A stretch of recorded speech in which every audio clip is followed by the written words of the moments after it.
Hey everybody, so it is almost April. It's March 30th and we have been working from home for almost 3 weeks now.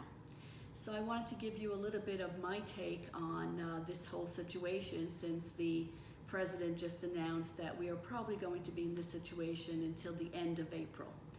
So I wanted to go through the 5 points of grief, because we are in a very uncertain time, and this is a first for everybody.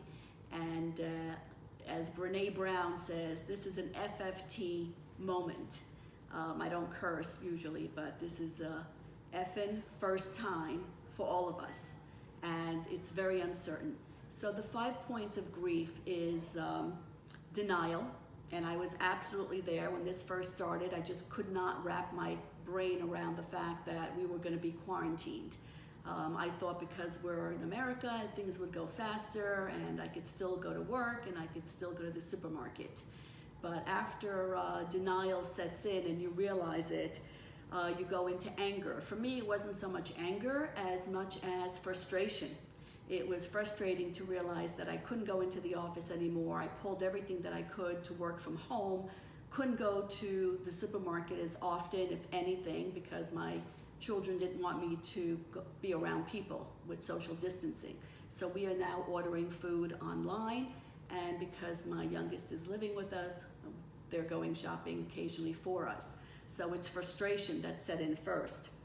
Bargaining, yeah, you make little rules for yourself, like how much social distancing in the beginning, and how often can I really get out of the house.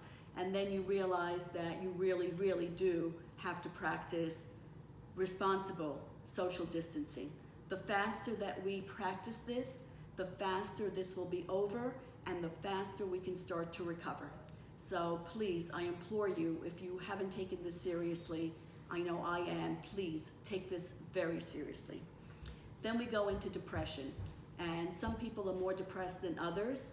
I actually had a little bit of a meltdown myself last Tuesday when my mother fell on Monday. Her Parkinson's came back and I had to get her a CT scan.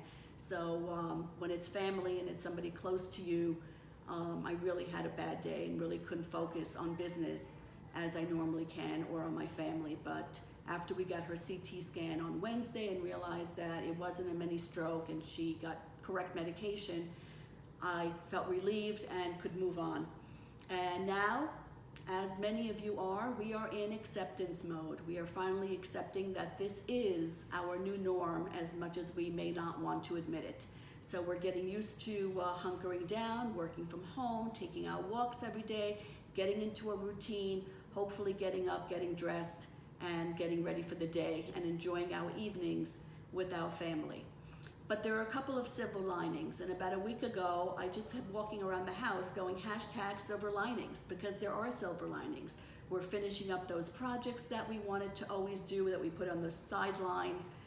We're building enhanced relationships with people that we normally don't talk to, that we're reaching out to, having Zoom calls, FaceTime. I know people are having cocktail parties, playing board games with each other, puzzles even. So that's good. Talking about Zoom calls, we're all learning Zoom. In fact, if you haven't bought stock in Zoom, buy it, because this has been the most popular app that everybody is using.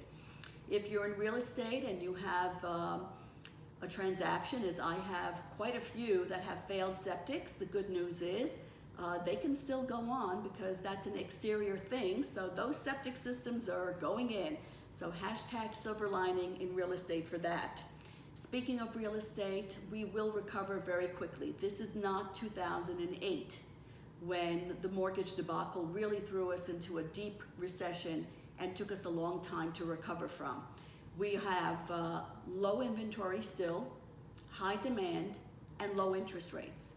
This is a wonderful, wonderful scenario that the minute that this is over, we will really zoom back up and be on the right track. So don't worry.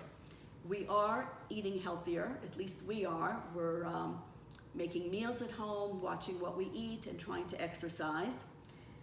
We're saving money on going out to restaurants, so this is good. #silver lining. And we're getting some landscaping done outside. So another good thing to do, exterior projects. And one more personal one is I never knew what it would be like when eventually I retire with Aaron.